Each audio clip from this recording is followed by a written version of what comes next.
Hello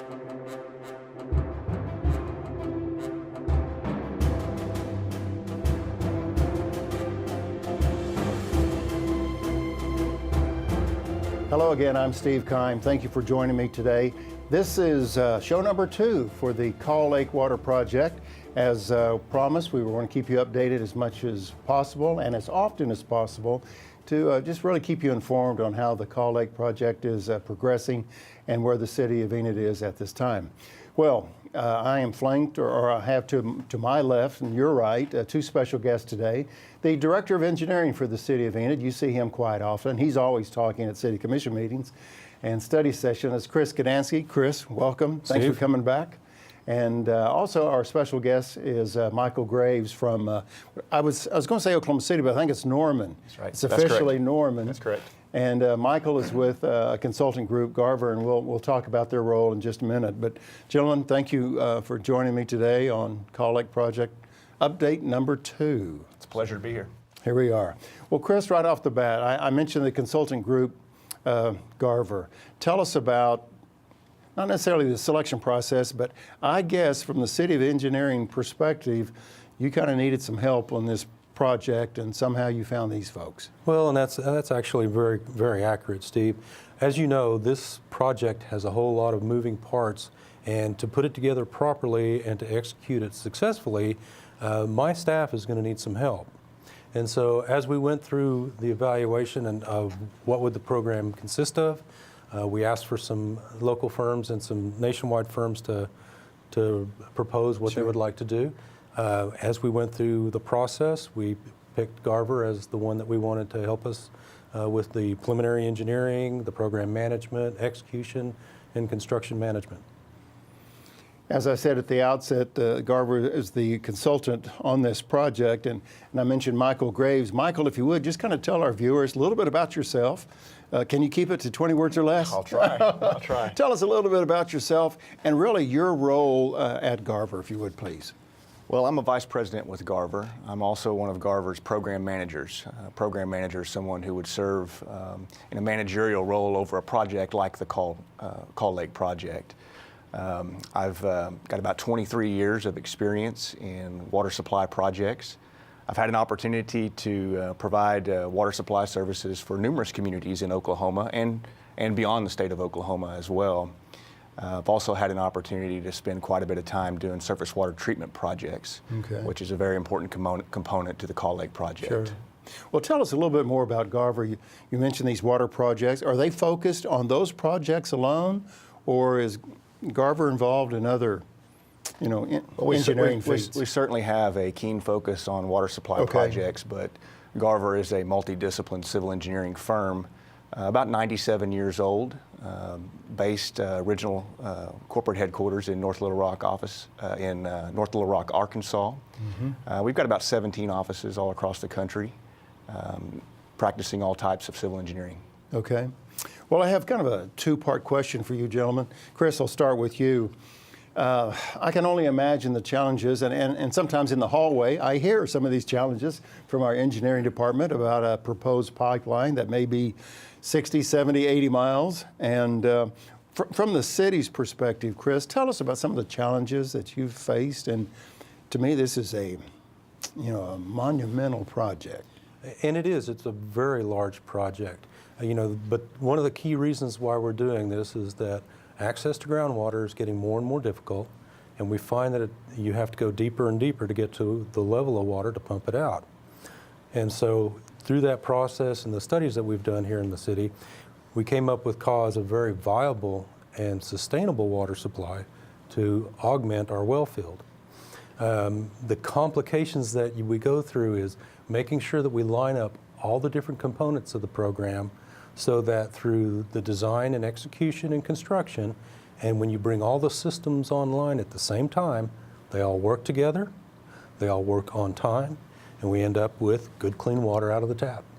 And we know what kind of home projects that we have that may not come together at the end.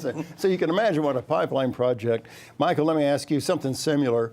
From a consultant, or really from Garver's point of view, what are the challenges that you're facing with this particular project?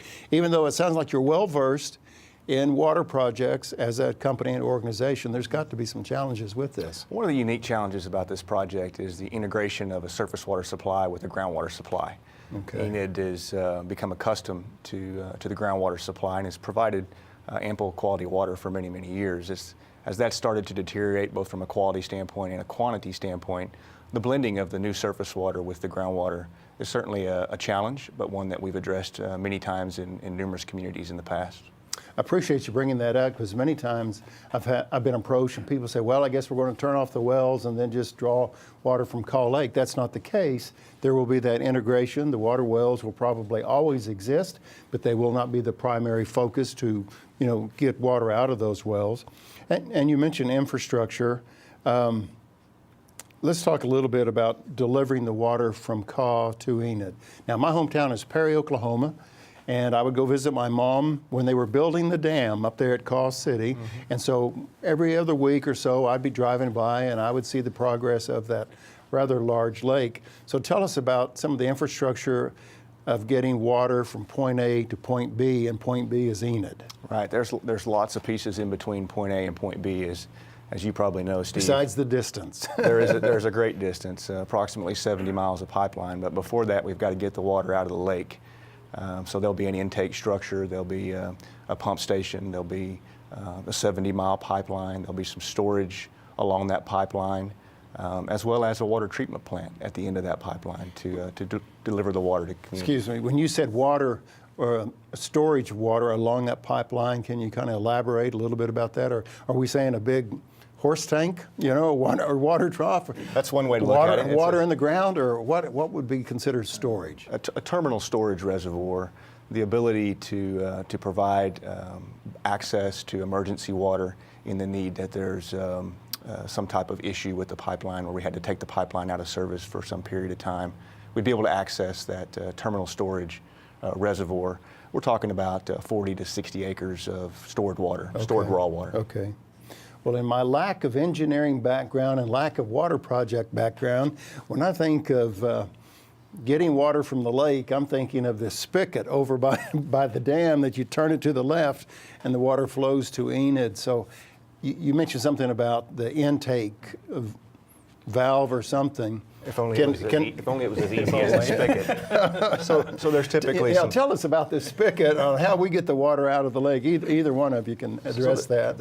There's typically some structures that are out in the reservoir or submerged under the water surface. We've evaluated multiple types of structures. In addition to a structure to access the water, that we have to deliver the water to the pipeline, and that is done through some very large pumps. Of course, there'll need to be power associated with operating those pumps.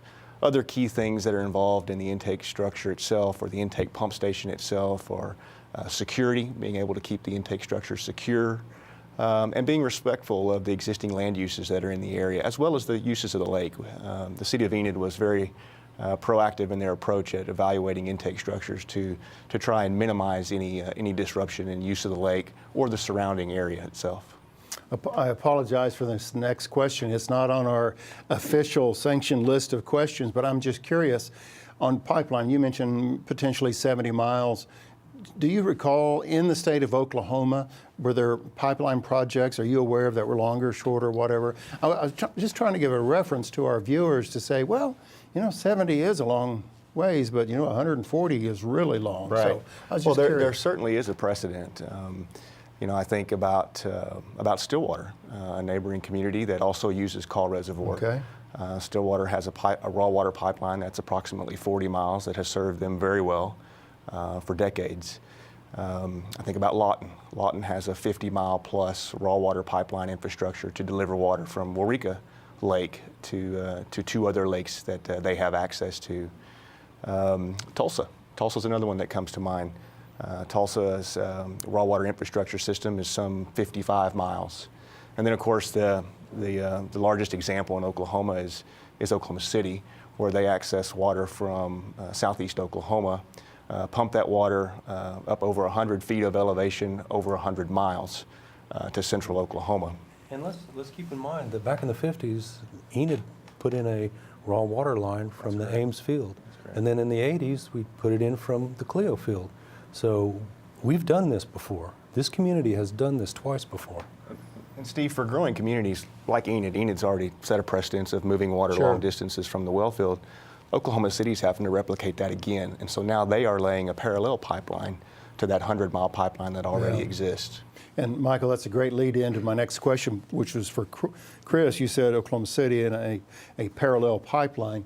The pipeline that we're talking about, Chris, from Kaw Lake to Enid, are we talking just 1, 2 pipes, or do you have any dimensions or anything that potentially Yes, could we've share? pretty much settled on a single 36-inch pipeline. Okay. We believe that in the lower pressure classes that we're wanting to pump at and the capacity of pumps that we can sustain our water demand out for 50 years with that size pipe. Very good.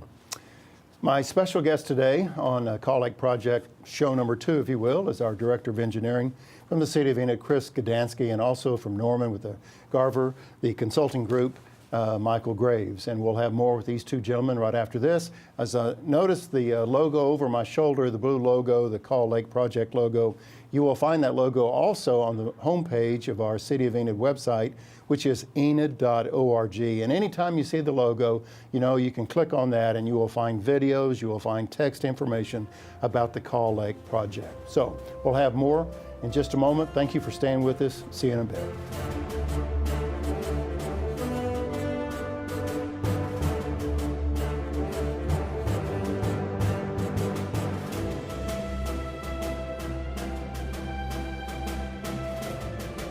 Welcome back, and thank you for staying with us today as we talk more about the Kaw Lake Water Project. And my special guest today, to my immediate left, Michael Graves with the consulting group Garver, located in Norman, Oklahoma. They are very well versed when it comes to water or pipeline projects, if you will.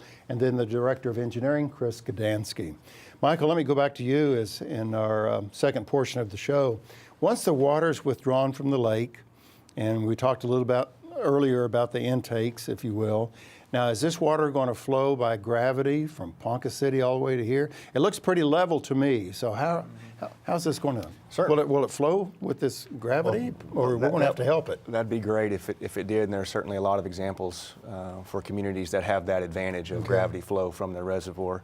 Unfortunately, this one will not. At the flows that are required to meet the water demands moving forward, it will require an intermediate booster pump station. That's another series of pumps that will be located approximately 2/3 along the distance of the pipeline. There'll also be some additional raw water storage located at that booster pump station. Chris, as our Director of Engineering, I realize on any given day at the City of Enid, all kinds of things pop up with water main breaks, and the list goes on. Public Works does a great job of taking care of all these emergencies that happen in the community. From an engineering perspective, have you figured out what we can do? Pipelines in place, water's traveling to Enid, everything is just picture perfect, and then something causes the water to stop coming to Enid. Line breaks, which I doubt a line would break, but have you thought of these things, and what's the plan to address these emergencies? Actually, we went through these scenarios in depth during our first 12 months. Nothing like being project. A good Boy Scout. Be prepared. Absolutely. You remember we discussed the terminal storage reservoirs? Yep. One of those is sized such that we will have anywhere from 10 to 14 days worth of raw water stored in relative close proximity to Enid. And keep in mind that we still have our well fields. So you have both sources of water, which is why we call it a sustainable and a reliable water system. We talked about having the one pipeline, and I'm backing up a little bit, but I'm just curious, in burying this pipeline, and either one of you gentlemen can answer this question, how deep are we talking in burying this pipeline? Is one particular county, will it be deeper there than here, or how does that figure in the equation? Well, a lot of that has yet to be determined on a site-specific location standpoint, but typically we'll like to keep about 6 to 8 feet of cover on the top of the pipe. Again, that could change depending upon where the actual corridor of the pipeline ends up. I'm glad that I thought of that question, because I know I'm going to be standing somewhere in the community and somebody's going to come up to me and say, Steve, I saw you talking about the pipeline. I wonder how deep they're going to bury that. And I go, Why didn't I ask that question? So And now we know. We'll end up boring a lot of our creek crossings, and so that'll make it just a little bit deeper. That's right. And when you say boring, we're talking going underneath that creek? Underneath them. Okay. See, I kind of knew one little thing there. Okay. Michael, we want to focus on you on this particular question, and it's kind of a 2- and 3-part question. And give me a minute to read all the questions here. What type of treatment will be required, and how is it different from groundwater, and what standards must be met to ensure the water is safe? I recently learned about the difference of water well water is a little bit different to treat versus the water skiing lake water. Right. So again, those questions, how do you treat it differently, and tell us a little bit about the standards. Well, each of those water supplies, groundwater and surface water, each have their own challenges when it comes to water quality. I would like to point out that Enid's water quality is stellar. They have a very good record of producing high quality water from the well fields. Surface water is a little bit different animal. We have, obviously you mentioned the recreational use in the water supply, but we also have the impacts associated with rainfalls and runoffs into the water supply. So surface water treatment has to account for those conditions. So we're a little bit more involved in surface water treatment. We typically have a process by which we try to remove most of the sediment from the water once it gets to the water treatment plant. A lot of things get stirred up in the lake, particularly after rain events. So we have a sediment removal or a clarification process. We typically also employ some type of filtration. Filtration helps us remove some of the finer particulate matter as well as bacteria and viruses that are in the water. And then typically the final step of a conventional water treatment plant is a disinfection process to further remove pathogens to ensure that the water is safe to drink once it gets to the tap. My special guest today is the Kaw Lake project consultant Michael Graves, and also the City of Enid Director of Engineering, I should say, is Chris Gdanski, and we'll have our final thoughts right after this.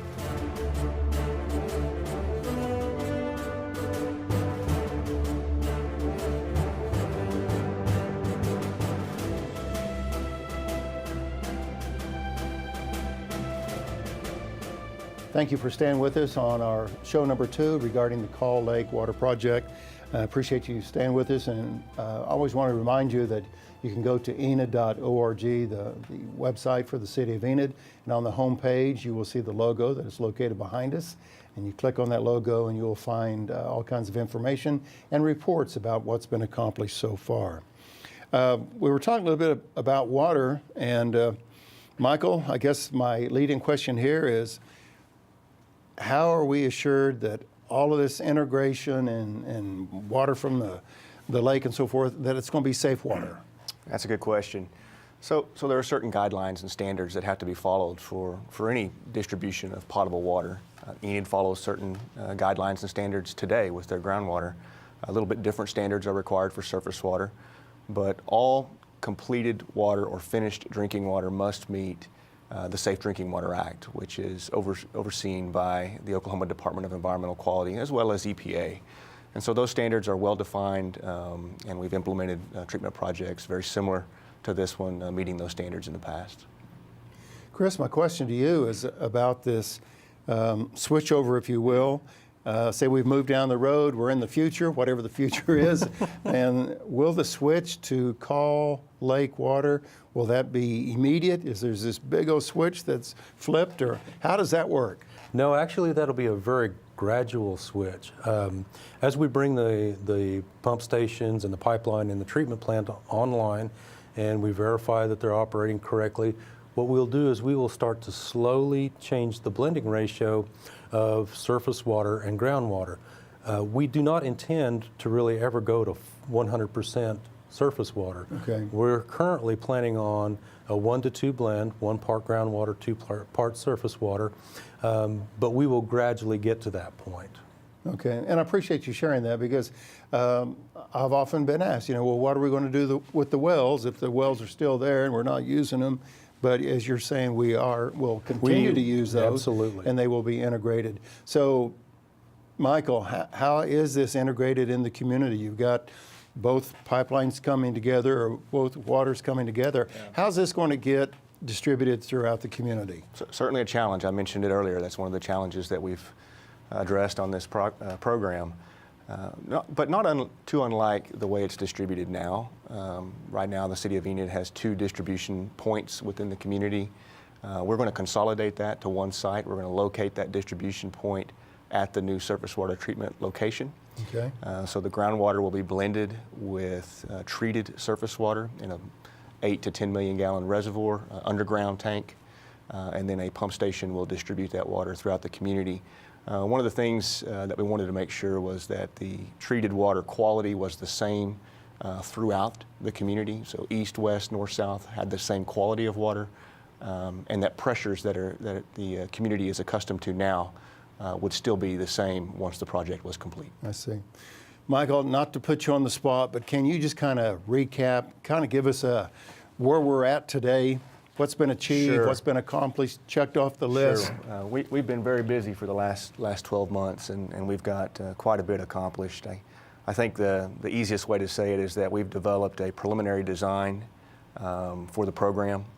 We've finished an update of the cost opinion for this program. And we've also done a fair level of environmental work, desktop level evaluations of environmental and cultural resources that have the potential to be impacted by this program and how we might mitigate those impacts moving forward.